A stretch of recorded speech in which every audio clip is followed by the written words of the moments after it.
ভাবো একজন digital artist একটা নতুন এআই টুল পায়। সে তাতে একটা সাধারণ ছবি আঁকার কথা বলে, কিন্তু ছবিটা আঁকা হলে দেখা যায় তাতে এমন কিছু ঘটেছে যা বাস্তবে ঘটতে চলেছে। ঠিক তার পরের দিনই দেখা যায় সত্যি সত্যিই সেই ঘটনাটা ঘটে গেছে। আর এরপর সেই আর্টিস্ট যখন তার অতীতের বড় ভুল শুধরে নেওয়ার চেষ্টা করে, তখন সে দেখে যে এআই টুলটা আর তার নিয়ন্ত্রণে নেই। এবং সে লক্ষ্য করে ছবিটা আঁকার সময় এক অদ্ভুত ধরনের কালো ছায়া তার উপর নেমে আসে।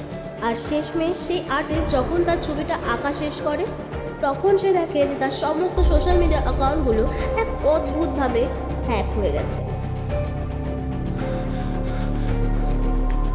আর সেখানেই পোস্ট হচ্ছে তারই সেই নতুন প্রতিকৃতিটা। আর তার নিচে লেখা, তুমি যা আঁকো আমরা সেটাই বাস্তবে পরিণত করি।